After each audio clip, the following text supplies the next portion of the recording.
Mettre à jour les chapitres de tes vidéos YouTube, c'est souvent long et fastidieux, n'est-ce pas? Et si je te montrais comment automatiser cette tâche? À la fin de cette vidéo, tu auras un processus clé en main pour gagner du temps et améliorer l'expérience de tes spectateurs. Avant de rentrer dans le vif du sujet, regardons le résultat final.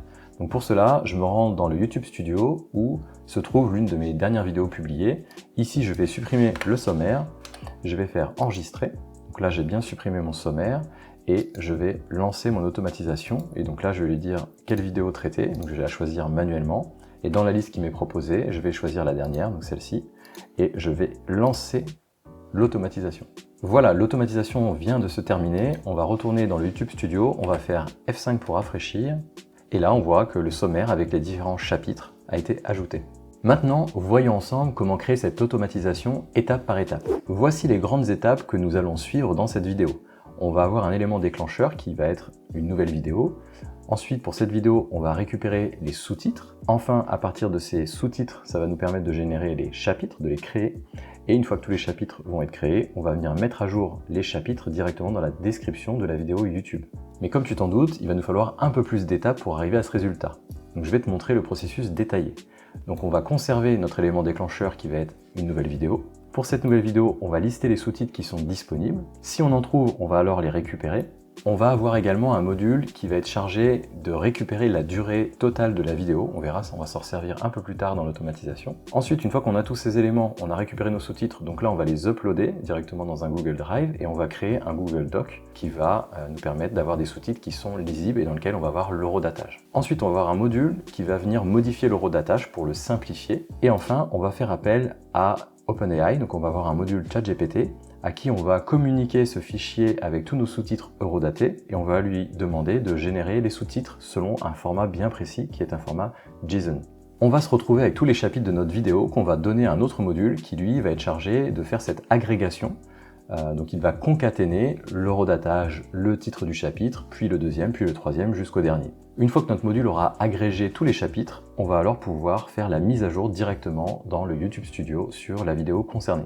Maintenant que tu connais le processus global, on va regarder en détail chaque étape. Donc pour cela, on va se rendre dans Make, le logiciel qui nous permet de faire des automatisations. Et donc voilà l'automatisation qu'on va tenter de recréer ensemble. La première chose à faire, ça va être de faire cet élément déclencheur sur YouTube. Donc ici, on va faire ajouter et on va chercher ici YouTube.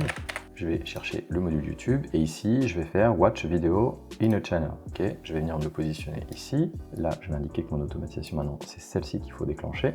Et ici, on va paramétrer les settings. Donc là, j'ai ma connexion à YouTube qui est déjà réalisée. Je t'invite, si ce n'est pas le cas, à le faire de ton côté. Là, pour la chaîne, je vais indiquer que c'est la mienne. Donc tu peux mettre ME pour indiquer ta propre chaîne. Et dans la limite, je vais indiquer une seule vidéo. Donc là, on va récupérer toutes les vidéos et il ne va en récupérer qu'une seule parmi toutes les vidéos. Donc là, je l'ai exécuté et il m'a récupéré, créer des images bluffantes de toi-même avec l'IA. Là, la connexion fonctionne, on a réussi à récupérer la vidéo. Ensuite, ce qu'on va faire, c'est qu'on va faire un appel à l'API de YouTube. Donc en fait, on va interroger YouTube et on va lui demander est-ce qu'il y a des sous-titres pour cette vidéo. Ici, quand j'ai exécuté ce module, j'ai eu des résultats et j'ai l'identifiant de ma vidéo. Donc ça, c'est un identifiant technique qui va nous permettre, quand je vais interroger le deuxième module, de lui dire est-ce que tu as des sous-titres pour cet identifiant de vidéo. Maintenant, je vais devoir ajouter un nouveau module. Donc c'est le module HTTP et on va faire une request 2.0.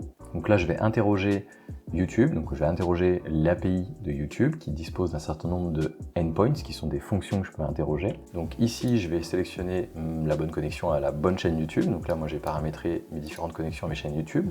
Si tu ne sais pas faire cette connexion ici en cliquant sur le bouton Add et en donnant toutes les informations, je t'invite à aller regarder cette vidéo qui explique en détail comment créer cette connexion d'authentification 2.0 à ta chaîne YouTube. Ensuite, je vais devoir utiliser une des méthodes qui sont disponibles dans l'API de YouTube. Donc là, je vais choisir le endpoint suivant qui finalement n'est que demander à YouTube est-ce qu'il a des sous-titres pour ma vidéo. Donc ici, c'est la méthode get et je vais ajouter dans les query strings, donc dans les paramètres que je lui donne, je vais lui indiquer part égale snippet. Hop. Et dans un deuxième paramètre, je vais lui indiquer que l'ID de la vidéo, c'est l'ID de la vidéo qui a été récupérée par le module précédent. Donc c'est vidéo ID du module numéro 30 qui est ici. Voilà, ici, je vais lui demander de parser la réponse. Donc là, on va venir exécuter cette requête, on va choisir manuellement, on va choisir la dernière vidéo et on va lancer pour voir si la connexion est OK. Donc là, on a bien un statut 200 qui indique que ça s'est bien déroulé et dans les datas, on a récupéré la présence de sous-titres. On va ensuite ajouter un second module identique, donc on va refaire le HTTP, le request 2.0, on va vérifier qu'on est sur la bonne connexion, et cette fois-ci, on va attaquer une autre fonction disponible qui est de récupérer les captions. Donc pour cela, on va venir récupérer dans le résultat du module précédent, dans Data Item, on va récupérer l'ID, les sous-titres, et on va lui demander de récupérer du coup les sous-titres de cette vidéo. Et on va simplement indiquer parse response. Ok, donc là on peut réexécuter notre automatisation sur cette partie-là, toujours sur la même vidéo, on lance, et on va vérifier si on a bien un code de son, donc ça s'est bien passé, et on a récupéré les sous-titres. Maintenant qu'on a les sous-titres, on va ajouter un module qui va nous permettre de savoir quelle est la durée totale de notre vidéo, et on verra, on s'en servira dans le module ici de ChatGPT. Donc toujours la même chose, on va refaire une connexion en 2.0, on vérifie la connexion, et cette fois-ci, on va interroger un autre endpoint de l'API YouTube qui est les infos sur la vidéo. Donc on va lui demander l'ID dans la query string. Donc l'ID toujours la même, vidéo ID. Et est-ce que j'ai d'autres paramètres? Oui, j'ai un part content detail. Hop, content details. Et je vais lui demander de parser sa réponse. Ok. Donc là, je vais récupérer la durée de la vidéo. Donc on peut très bien l'exécuter uniquement sur ce module. Je vais prendre l'ID de la vidéo. On va faire run this module. Et là, je vais l'indiquer ici. Voilà, code statut 200 et dans les data, alors je crois que c'est dans item, hop, content details, et là j'ai la durée, donc 4 minutes 36 secondes pour cette vidéo. Ensuite, on va ajouter le module Google Drive et on va chercher upload a file ici. Donc là, toujours la connexion au Gmail. Ici, je vais mettre select from the list et je vais lui indiquer dans quel dossier est-ce qu'il va devoir faire l'upload. Maintenant que j'ai indiqué le dossier dans lequel il devra uploader les sous-titres, je vais lui demander de mapper.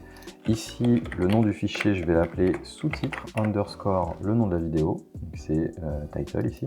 Hop, je suis trompé. Hop. Et dans data, donc ça c'est la data du module précédent qu'il doit récupérer. Donc c'est le module 35 ici et data c'est cette partie-là. Voilà. Et ici, je vais cliquer sur Show Advanced Settings et là, je vais lui demander de convertir le fichier parce que mon objectif, c'est qu'il crée un doc. Donc voilà. Et donc là, je valide. Maintenant que j'ai créé mon fichier, il faut que je le récupère. Donc là, je vais demander à récupérer le contenu d'un Google Doc, Get Content of a Document. Ici, je vais lui demander l'ID. Donc l'ID, c'est le file ID du module précédent. Et je vais lui indiquer que je ne veux pas inclure la table de Contents. Et je valide. Ensuite, le module suivant, c'est notre module de text parser, et là, c'est replace. Je vais quand même déjà exécuter cette partie-là, comme je ne vais pas le raccrocher. On va d'abord exécuter toute cette partie-là pour te montrer comment ça se passe. Je vais relancer sur la vidéo, ok, exécuter. Alors, ici, j'ai une première erreur, can't be cast as buffer for parameter data. Ah oui, j'ai dû me tromper de module. Donc je reviens sur mon module, et c'est pas le 35 ici, c'est le 34, parce que le 35 c'est la durée de la vidéo. Donc le 34 c'est bien celui-ci, data, ok. Ici je vais renommer les modules, et on va relancer l'automatisation. Je relance. Voilà, l'automatisation vient de s'exécuter. On va aller regarder directement dans le drive si j'ai bien mon fichier de sous-titres. Donc voilà à quoi ça ressemble. Donc j'ai l'eurodatage avant, enfin début, fin, et voilà ce que j'ai dit. Et j'ai tous les sous-titres de ma vidéo qui sont présents. Donc là, celui-ci, je vais pouvoir le supprimer. On va revenir sur Make. Et donc là, une fois que j'ai ce fichier eurodaté, ce qui va m'intéresser, c'est... Ah oui, ouais, bien sûr, je l'ai retiré, je l'ai supprimé. C'est de supprimer toute cette partie-là, je crois, de mémoire. Je vais garder uniquement que cette partie-là et je vais enlever tout ce qu'il y a après. Alors, pour ça, comment je m'y prends? Donc là, cette fois-ci, je vais devoir utiliser un pattern. Donc je vais demander de trouver dans le fichier ce pattern-là. Et la nouvelle valeur, c'est un espace vide. Global match, oui. Case sensitive, non. Multiline, oui. Single line, non. Et le texte en paramètre qu'il doit travailler, c'est celui du module précédent. Donc là, c'est le text content du module 37 ici. On le voit ici, là. Donc OK, je peux très bien lui demander de l'exécuter. Donc là, il faut que je récupère le content. On va prendre juste cette partie-là. On va exécuter ce module uniquement. Hop, et voyons le résultat. Donc j'ai un bundle avec le texte. Et je n'ai que la première partie qui m'intéresse. Donc 1 seconde, 4 secondes, 6 secondes, 8 secondes, etc. etc. Maintenant, on va passer à la partie ChatGPT. Donc je vais ajouter un module, OpenAI. Ici, ça va être Create Completion. Et donc là, je vais faire annuler et je vais te montrer qu'est-ce qui a été fait dans l'exemple. Je vais l'ouvrir en grand et on va regarder ça ensemble. Donc je vais utiliser un des derniers modèles. Donc là, j'ai pris le 4.40 et dans les messages que je vais envoyer à ChatGPT, je vais lui envoyer deux messages. Un en tant que système avec mes consignes et un en tant que user, et je vais lui communiquer le texte du module précédent, à savoir le texte qui a été retravaillé au niveau de l'horodatage et qui contient tous les sous-titres de ma vidéo. Au niveau du prompt, je vais lui indiquer plusieurs choses. Un contexte, un rôle, des tâches à exécuter, des consignes et un processus particulier. D'ailleurs, c'est à ce niveau-là qu'on va retrouver là la durée totale de notre vidéo, parce qu'en fait, dans les tests, on se rend compte que parfois, ChatGPT donne un code de temps qui dépasse la durée totale de la vidéo. Donc là, je lui donne la consigne de s'assurer que les chapitres couvrent l'intégralité de la vidéo sans dépasser sa durée totale. Et ici, il va avoir le paramètre de la durée totale de la vidéo qu'on a vu dans le module précédent. Et enfin, ce qui est important dans ce prompt, ça va être qu'on va lui demander de nous renvoyer un format JSON dans lequel on va avoir pour chaque chapitre le temps de début et le titre du chapitre. Et on va avoir des considérations supplémentaires qu'il va falloir prendre en compte et notre objectif final. Moi, ce que je lui ai indiqué également, c'est que le premier chapitre doit toujours s'intituler Introduction et le dernier Conclusion. Donc, je lui demande de choisir des titres de chapitres qui font entre 5 et 7 mots. Voilà, je lui donne pas mal de détails. Et encore une fois, tous ces éléments seront dans le fichier qui sera à télécharger dans la partie description de la vidéo. Donc, une fois qu'on a fait ça, qu'est-ce qui reste à regarder? Là, ce qui est important, c'est dans le format de réponse, il faut bien lui préciser qu'on veut un format JSON, qui va être un format bien structuré, et on veut qu'il parse la réponse. Donc ça, je vais me contenter finalement de faire un clone ici, hop, je vais supprimer celui-ci et on va bien reconnecter au bon module parce que là, celui-ci va prendre en compte les modules de la ligne du dessus. Donc dans le prompt, je dois modifier ici les content detail duration du module durée de vidéo qui est le module 35 ici, et dans la partie role user, je dois lui communiquer le résultat du module précédent, à savoir ici le module 38. Ok. À ce stade, on va relancer l'automatisation pour voir ce que ça donne. Donc je vais relancer l'automatisation. Hop, c'est parti. Voilà, ça vient de se terminer. On va regarder le résultat du module. Donc dans notre bundle, notre résultat est suivant. On va voir les différents chapitres qui sont au format JSON. Donc on a premier chapitre, démarrage à 0,0, introduction. Ensuite un deuxième à 6 secondes, création d'un scénario dans Make, etc., etc. Et on finalise avec notre chapitre conclusion, puisque ça fait partie des consignes qu'on lui a données. Maintenant qu'on a ChatGPT qui a fait le travail pour nous de dessiner les chapitres de cette vidéo YouTube, on va devoir itérer pour chacun des résultats, ici, chacun des chapitres, on va devoir itérer et on va créer une variable dans laquelle on va venir agréger tous les chapitres les uns derrière les autres pour pouvoir les communiquer directement à notre dernier module et faire la mise à jour dans la description de notre vidéo YouTube. Petite pause rapide, si tu apprécies cette vidéo et que tu veux m'encourager à en faire d'autres, pense à mettre un like, ça m'aide énormément. Merci pour ton soutien, allez, on y retourne. Donc pour ça, on va ajouter un module d'itération.